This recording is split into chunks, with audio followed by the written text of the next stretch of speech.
Começa agora o podcast Agro e Prosa com o jornalista Divino Ronaldo. Esse podcast tem por objetivo falar do agronegócio de um jeito descontraído, fácil e descomplicado.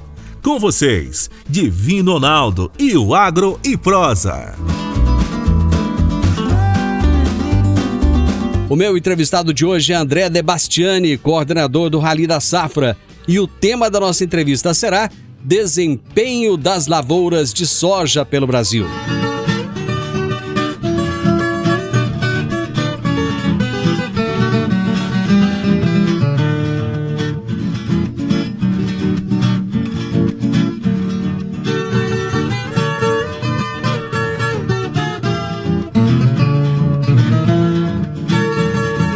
André, prazer muito grande falar contigo. Satisfação, Divino. Prazer é meu participar da Rádio Morada do Sol e do seu programa aí, Morada no Campo. Cara, você tá em Santa Catarina? Exatamente, Santa Catarina é a base da Agroconsult, a sede da empresa. Então, a gente administra o rally aqui de Santa Catarina, mas vou falar para você que a gente está em cada lugar que produz soja no Brasil, a gente tá, porque o rally está visitando essas regiões. E nós temos hoje uma rede de contato muito ampla, né? Conversando com produtores o tempo inteiro, entendendo as condições de cada uma dessas regiões. Você está no estado mais bonito do Brasil, o estado mais turístico também, né? E eu sou Catarina mesmo, hein, rapaz? É mesmo? Sou de Campos Novos, oeste do estado, terra de produção de semente de soja. Sou sementeiro também aqui. Olha aí. Então, cara, como é que... Sou catarinense. Como é que começou o Rally da Safra? Tem quantos anos já de Rally? A gente está indo para a 18ª edição. Na verdade, seria até a 19ª, porque a primeira edição que a gente montou era mais um piloto. E a gente, inclusive, fez esse piloto, esse primeiro ano de Celta. Lembro bem, foi uma dificuldade incrível de realizar o projeto. Mas ele nasceu, Divino, por conta de uma necessidade aqui da empresa. A Agroconsult, que é uma empresa de consultoria em mercados agrícolas, né? A gente presta serviço para uma série de empresas com o intuito de fazer uma leitura sobre as transformações pelas quais o agro vem passando. E para você fazer isso, você precisa conhecer bem as regiões de produção agrícola. Então, quando a gente começou o Rally, a gente tinha dois objetivos. Um deles era a gente treinar a nossa equipe aqui, né? Eu mesmo, né, estava me formando na época lá e não conhecia muito além aqui do Paraná, né? Ficava só Rio Grande do Sul, Santa Catarina e Paraná, mas não conhecia muito da agricultura comercial brasileira, do Centro-Oeste, do Norte e Nordeste. E a forma de se conhecer é viajando, conversando com o produtor. Então esse era o primeiro objetivo, colocar o nosso pessoal no campo para aprender mesmo, entender cada uma das regiões de produção agrícola do Brasil.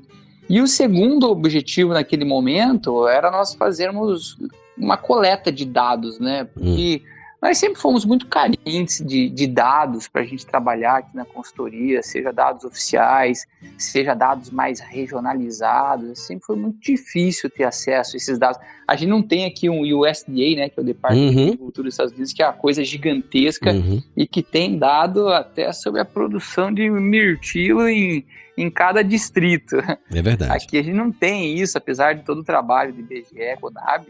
A gente sempre sentiu uma necessidade de conseguir coletar mais dados. Então, o segundo objetivo do Rally era, ao mesmo tempo que a gente está treinando o pessoal, vamos lá, conversar com o produtor, ver as lavouras, para que a gente conseguisse montar uma base de dados nossa também, né, e que fosse rica essa base de dados.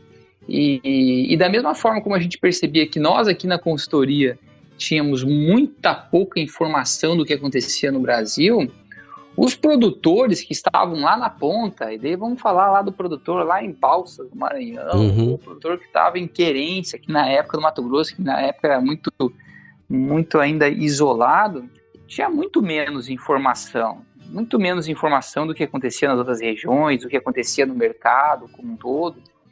E meio que casou que nós acabamos ficando numa posição muito privilegiada, porque a gente acabava visitando o Brasil inteiro, conversando com inúmeros produtores, técnicos, visualizando a cada uma das regiões, então a gente passava a ter muita informação, e também com toda a parte de acompanhamento de mercado que a gente tinha, né?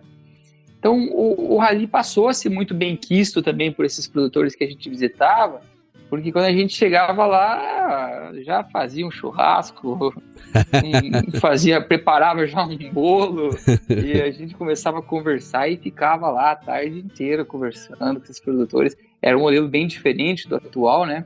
Então tinha uma interação muito forte. E foi bacana que a gente pegou essa transformação do agro, né? Se imagina aí, 19 anos quase, o agro passou por uma transformação gigantesca. Muito grande. O produtor que estava lá sozinho, isolado, agora não, ele está no centro das atenções, né?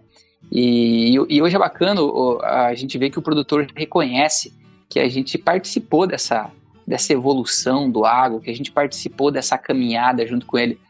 Essa semana mesmo tive uma conversa com um produtor e ele falou assim: André, você estiver aqui na minha fazenda em 2003 e eu preciso te falar um negócio. Eu falei: não, fala aí. Quando vocês vieram aqui, estava acontecendo uma coisa muito importante de um negócio que eu estava realizando e hoje até na história da nossa família que a gente escreveu aqui está o nome do Rally da Safra, porque foi o dia que eu tomei a decisão, que vocês passaram aqui, que a gente conversou e aquilo mudou a minha vida. Que legal, então, assim, cara. Putz, foi tão bacana escutar aquele depoimento. E isso é uma coisa que se repete, porque os produtores reconhecem mesmo que o Rally vem andando junto com a agricultura e tentando trabalhar sempre em prol do agro, né? Ao mesmo tempo que a gente está lá coletando dados, conversando com os produtores, a gente tenta preparar uma série de material que seja do proveito também desses produtores, seja para gerenciar a empresa dele, seja para cuidar de uma praga, uma doença, ou ver uma tecnologia nova, uma discussão nova sobre o mercado.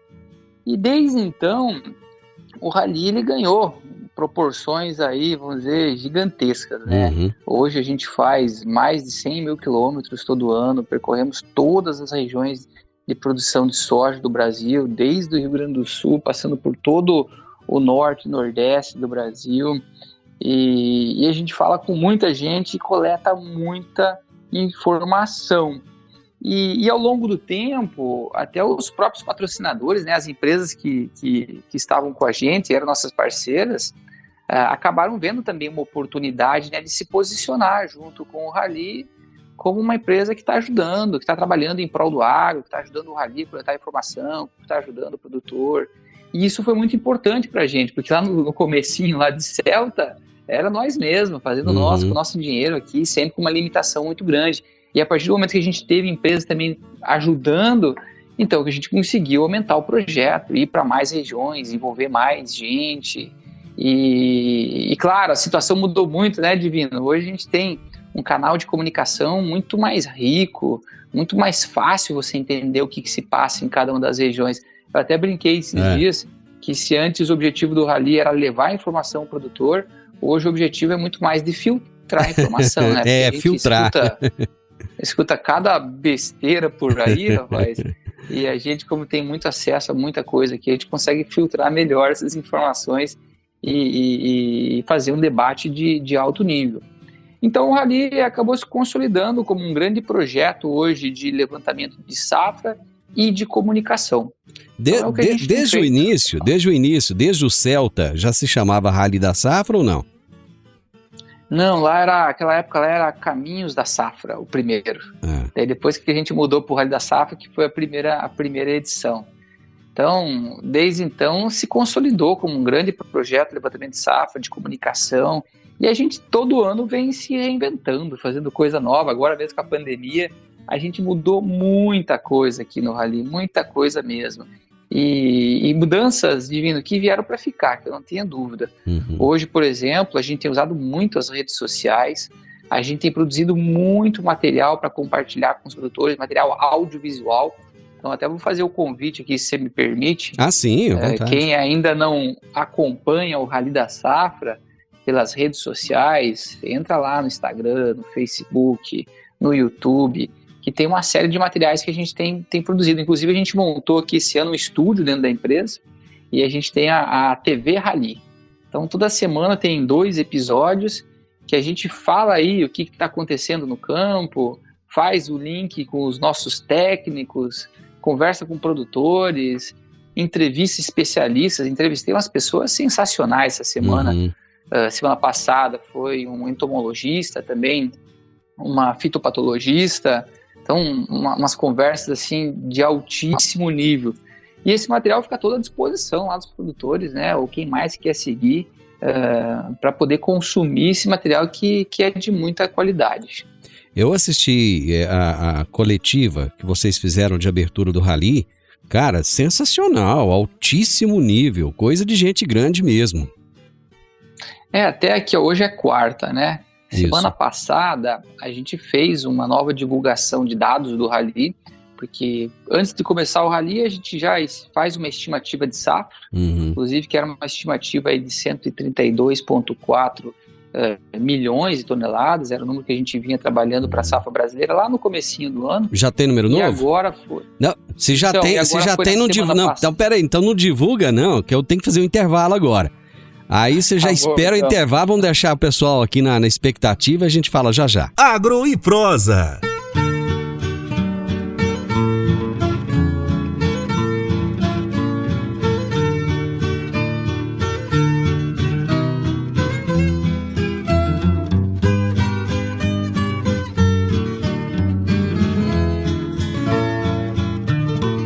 André, a gente fez aí antes uma expectativa, né? Você já ia falar os novos números, mas quais foram esses dados que vocês lançaram aí na semana passada?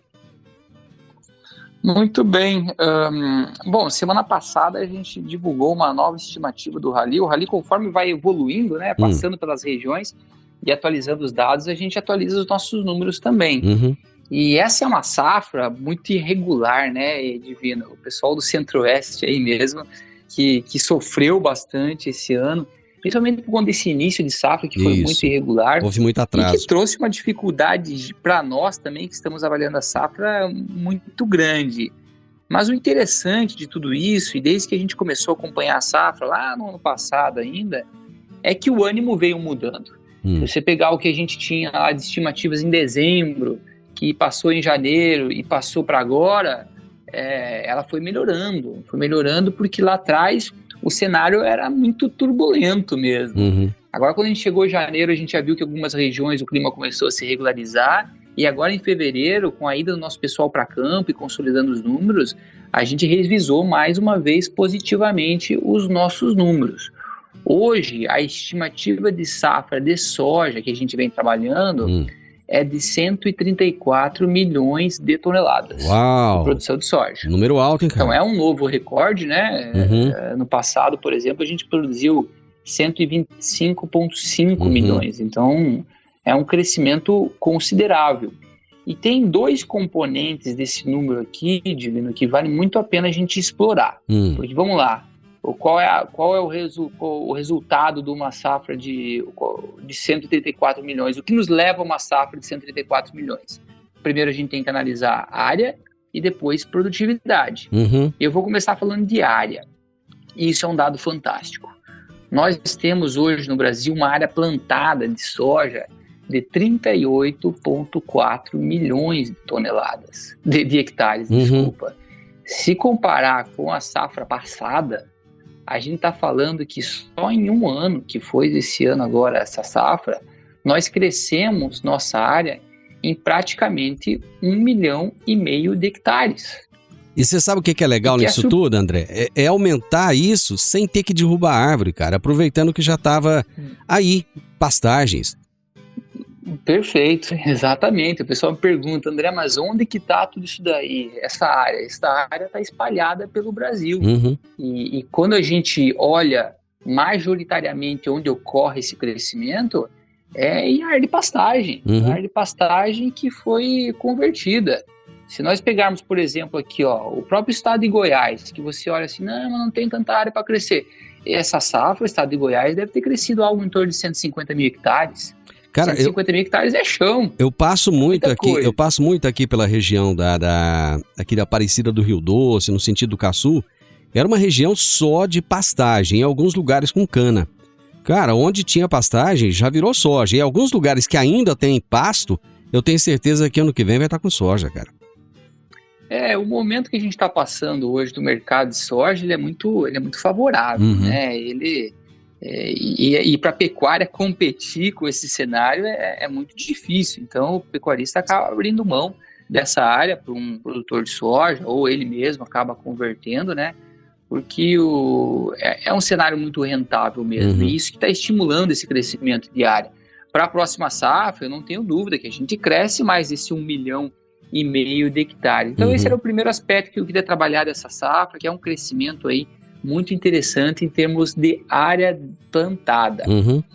O segundo componente da produção é a produtividade. E daí, se a gente olhar em relação à safra passada, a gente tem sim um crescimento quando a gente fala de Brasil. Safra passada nós fechamos com 56,6 sacas por hectare. Para essa safra a gente está trabalhando com 58 sacas. Mas daí o pessoal que está me escutando aí vai falar assim, não, André, mas safra passada foi muito melhor, safra passada foi excelente. E de fato, se a gente olhar para Goiás, por exemplo, safra passada foi a safra recorde em termos de produtividade. Foram 62,2 sacos por hectare. Recorde. Não tinha alcançado esse número ainda não. Essa safra, o nosso número médio para Goiás é de 60,5 sacos. Ou seja, está abaixo da safra passada. Do ano passado. E quando se olha para a maioria dos estados, é mais ou menos esse comportamento que a gente tem. Mato Grosso vai ficar abaixo da safra passada também. A gente está trabalhando com 57,7 contra 60. Mas essa queda é devido ao clima, que não ajudou no início? Exatamente, eu vou chegar lá. Se ok. pegar outros estados como Mato Grosso do Sul, Minas Gerais, são todos estados que estão reduzindo em relação à safra passada, porque como a gente falou lá no começo, essa é uma safra muito irregular, o início foi muito conturbado. A gente está acostumado a começar a colher as lavouras precoces aí com produtividades elevadíssimas.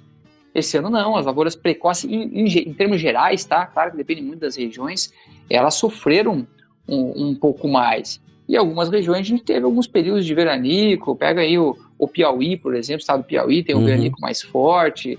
Se a gente olhar para o Paraná, também acabou tendo as lavouras muito afetadas no início. Então, assim, se a gente olhar para cada um dos estados, a gente vai ver que não é o melhor dos anos. Mas mesmo assim, eu quero voltar para a produtividade Brasil, a gente tem um crescimento de produtividade. E você sabe por quê, Divino? É o Rio Grande do Sul? Isso aí. Exatamente. Acertou na mosca. Safra passada, o Rio Grande do Sul foi um desastre. Safra passada, o Rio Grande do Sul produziu, de média, 36 sacos por hectare. Foi terrível. 36 sacos está muito longe de conseguir pagar a conta. Não fecha a conta mesmo. Porque teve um período de seca lá muito grande, né? E muitas lavouras, inclusive, não deu colheita, muitos acionaram o seguro. Inclusive, Goiás passou o Rio Grande do Sul em termos de produtividade ano passado, né? Goiás ficava em quarto, acho que veio para terceiro. Não, Goiás tá bem à frente aí. Goiás, ano passado, produziu 62 sacos, né? Rio Grande do Sul, o máximo que produziu, acho que foi 58 no histórico. Porque historicamente parece que o Rio Grande do Sul, ele ficava à frente de Goiás. Mas com a queda do Rio Grande do Sul ano passado, Goiás acabou passando na frente. Não, mas eu vou te falar, Divino, que Goiás já passou o Rio Grande do Sul em termos de produtividade média faz tempo.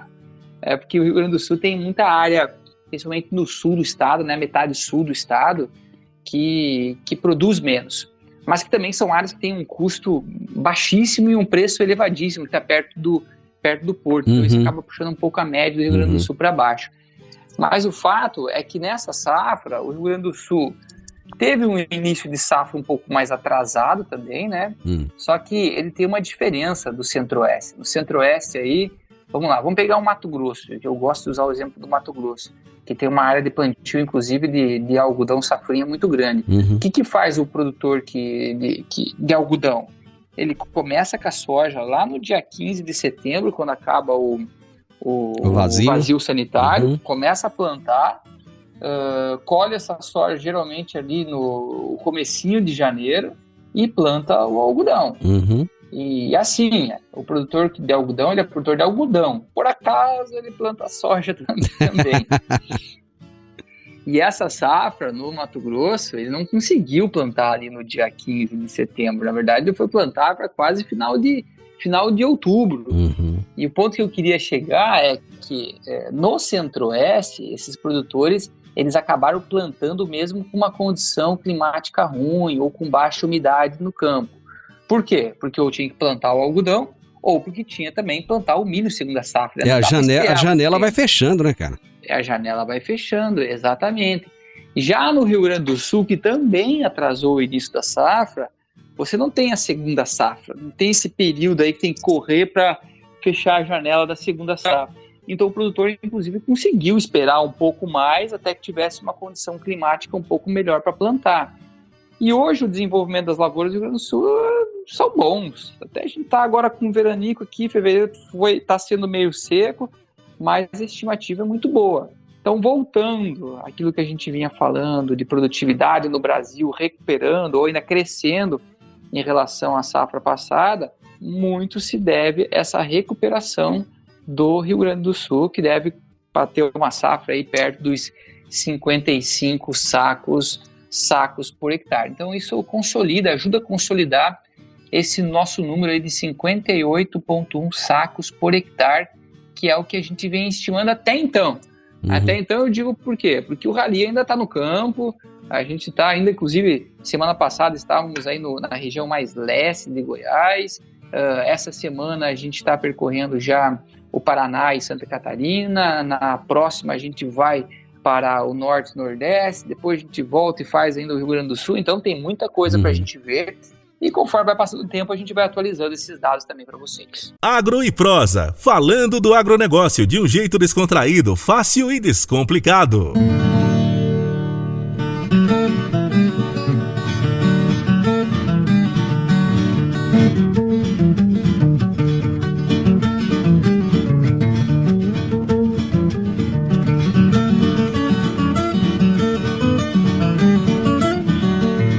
André, aqui no sudoeste goiano, o quadro que vocês viram aqui é mais ou menos... Você já falou que deve ter uma queda aí da produtividade, mas o quadro que vocês viram aqui, ele tá positivo então? Tá sim, Divino, é um quadro positivo. A gente teve, ainda mais diante do início de safra mais difícil que a gente teve, eu acho que dá para dizer sim que o nosso quadro é positivo. Goiás, safra passada, teve um desempenho excelente, né? E eu conversei com muitos produtores que falaram para mim, André, é possível que eu repita sim os resultados que eu tive na safra passada, que foram os recordes, né? Mas essa não é a realidade em todo o estado. Tem algumas regiões, pega inclusive as regiões que fazem mais divisa com o estado do Mato Grosso, foram um pouquinho mais afetadas por aquela seca no início do plantio, então as lavouras precoces foram um pouquinho mais afetadas. Agora tem coisas boas também, né? Quando você pega ali a região de Cristalina, Catalão, a gente viu um potencial de safra lá sensacional. Por hora, inclusive a gente está trabalhando esses dados agora dessa última equipe que viajou o Goiás, porque a gente teve duas equipes, uma que fez o Sudoeste, isso foi lá em comecinho de fevereiro, e outra equipe agora que fez essa região mais leste de Goiás. Isso. Então a gente está consolidando esses dados ainda, tanto que a produtividade que a gente vem trabalhando para Goiás e que a gente divulgou agora na semana passada é a mesma que a gente vinha trabalhando desde o pré-rally, que é basicamente 60,5 sacos por hectare, que sim, é um bom resultado quando se pensa em termos de média do estado. Não é o melhor ano, não é o segundo melhor ano, mas é o terceiro melhor ano, talvez, que a gente tenha do estado. Um problema que todos os anos ele é recorrente, sempre se toca nesse assunto, é a questão de armazenagem. Toda vez que o Brasil cresce produtividade, volta esse assunto à tona. O Brasil não tem armazém suficiente. Você acha que isso vai ser um problema esse ano ou não? Bela pergunta, Divino, porque esse ano, inclusive, eu tenho perguntado para os produtores essas reuniões que eu faço. Qual que é o maior desafio que eles enxergam para essa safra? E esse ano foi um ano que a questão logística está sendo colocada à prova. Primeiro, e eu falo de logística como um todo, tá? Até a capacidade operacional das fazendas. Primeiro porque foi uma safra que a gente plantou muito rápido. Se pegar um dado Brasil aqui, a gente teve quase 70% da área do Brasil plantada em 30 dias, que foi ali o final de outubro para a virada para novembro. Se você fazer uma continha rápida aqui, ó, que a gente planta 38 milhões de hectares, a gente está falando que basicamente a gente alcançou 1 milhão de hectares de plantio por dia. É uma loucura isso daí, é muita coisa. A gente nunca teve um ritmo de plantio tão rápido. Então esse foi o primeiro desafio, que foi plantar essa safra e que está dentro dessa questão logística. O segundo desafio que a gente enxergou para essa safra é justamente colher uma safra que é maior, né? Estão plantando mais área e que está concentrada, porque como a gente acabou plantando um período muito curto, as lavouras ficaram prontas muito rápido. E um agravante que a gente tem nessa safra é que é nesse momento, que é um momento que está num pico de colheita, a gente tem uma condição climática em todo o centro-oeste de muita chuva. Isso. Então, chove de manhã, à tarde abre o sol, mas depois chove de novo. E isso, para quem está colhendo, quem já dessecou soja, é uma desgraça. É uma dor de cabeça.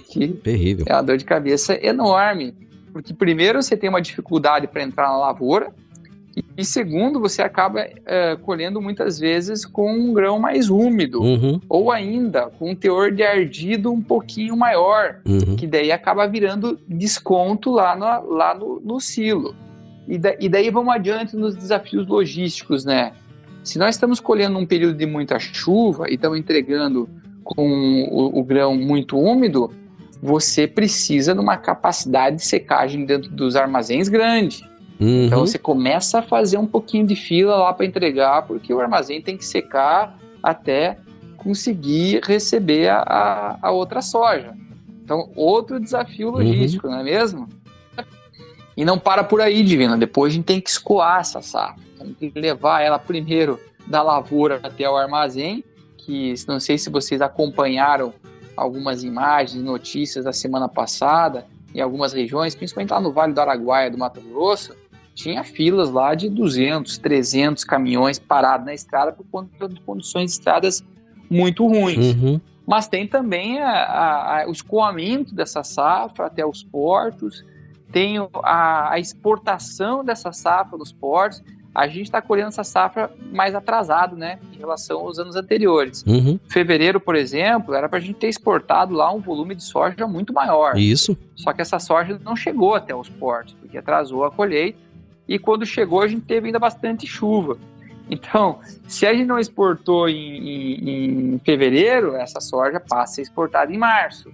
E você vai exigindo também da nossa capacidade portuária uma capacidade maior, né, para conseguir exportar um volume ainda maior e chegar lá nesses 84 milhões de toneladas, que é o que a gente deve exportar ao longo desse ano.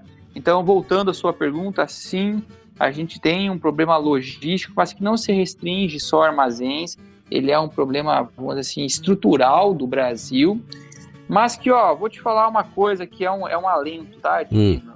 Desses 19 anos, aí, 18 edições do Rally, rapaz, a gente melhorou muito. Sem dúvida. Sem dúvida nenhuma. A eficiência dos nossos portos melhoraram muito. Então, as próprias estradas, né? Mas já teve muito pior. As próprias estradas. E o Brasil, eu acho que está no caminho certo, porque está retomando esta questão da ferrovia, que era um modal que praticamente não existia no Brasil. Por exemplo, a Norte-Sul já vai começar a funcionar esse ano aqui. Então, você imagina a quantidade de caminhões que tinham que sair de Rio Verde e de Jataí, de toda essa região aqui, e ir até o porto. E que vão agora dirigir, sei lá, o caminhão vai 19, 20 quilômetros aqui de Rio Verde, chega lá na plataforma multimodal, vai descarregar essa soja lá, colocar no vagão do trem e isso vai embora. Ou seja, vai melhorar absurdo, né? Além de estradas que foram duplicadas aqui, que não tinha, uma série de coisas, né? Mas tem um outro componente aí que eu acho que a gente passou por ele. Com a pandemia, todo mundo querendo comprar máquinas agrícolas, coletadeiras, tratores e tal. Com a pandemia começou a não ter máquina para ser entregue. Então nós aumentamos aí você falou que em torno de 1 milhão de hectares que aumentou no Brasil. E o pessoal 1,5 milhão. 1,5 milhão. E o pessoal não conseguiu comprar máquina. Não conseguiu, por exemplo. Eu estava conversando com a pessoa de uma concessionária local aqui, e ela falou, olha, eu tenho em torno de 100 máquinas para entregar, que foram compras, e eu não consigo entregar porque não tem. Com a pandemia, a produção lá no sul do país parou e não tem componentes para montar as máquinas. É outra loucura, né? Fora os componentes que vinham da China. E não é só um problema da pandemia não, tá, o Divino, porque, vamos lá, vamos dizer que a gente não tivesse pandemia. Eu acho que esse cenário aí de dificuldade de produção de máquinas, de atender o mercado, ele também existiria, Divino, porque o crescimento de área está aí, e o que faz o produtor procurar mais máquinas é o crescimento de área. E isso é um ponto bem interessante de a gente conversar, porque a gente está crescendo num ritmo tão forte que coloca muito à prova também a nossa capacidade de suprir a demanda desse mercado de insumos, a demanda de máquina, a demanda de crédito. Então, é um crescimento muito rápido mesmo, que exige de todos os setores, né? Não é só máquina, você pegar o setor de produção de agroquímicos é a mesma coisa, de fertilizantes é a mesma coisa, sementes também. Pega a semente de milho esse ano, que a gente vai também ter um crescimento de área de milho segunda safra de quase 1 milhão de hectares. Vai tentar comprar semente de milho para plantar agora? Não existe mais, acabou. Não tem. Se você não comprou antes, não compra mais. Porque a demanda é tamanha, né, de fornecimento, de suprimento para essa safra, que acabou exigindo de todos os elos da cadeia. André, acabou nosso tempo. Passou rápido demais, não passou? Poxa, achei que tu tá na metade ainda. Não, mas não tem problema não, porque à medida que o rally for avançando, a gente volta a conversar de novo. Vamos atualizando o pessoal aqui ao longo do mês de março, aí vamos... essa foi só a nossa primeira prosa aqui, nós vamos ter várias outras. Foi um prazer enorme falar com você. E assim que você tiver mais dados, já vamos voltar, vamos conversar de novo, tá bom? Tá bom. Beleza, Divino. Eu fico à disposição de vocês. Como eu falei, um dos objetivos do Rally é levar a informação. Então, o espaço que vocês abrem para a gente é sempre muito bem-vindo, porque a gente cumpre com o nosso objetivo também de mostrar para o produtor o que está acontecendo em outras regiões, o que tem sido debatido em cada uma dessas reuniões que a gente faz, o que é importante, sempre com o intuito de a gente construir um agro mais forte, né? De a gente conseguir ajudar o produtor a enfrentar esses milhares de desafios que ele enfrenta todo dia. Então, queria agradecer e desejar a todos aí uma ótima safra. E aí, tem saudade dos churrascos? Com a pandemia agora não tá tendo churrasco nas propriedades mais, né? Pois é, rapaz, aquele bolinho de milho, aquele cafezinho lá, poxa, faz falta. André, abraço. Até mais, tchau, tchau. Você ouviu o podcast Agro e Prosa. Se gostou, compartilhe, recomende e nos siga nas diferentes plataformas de podcast.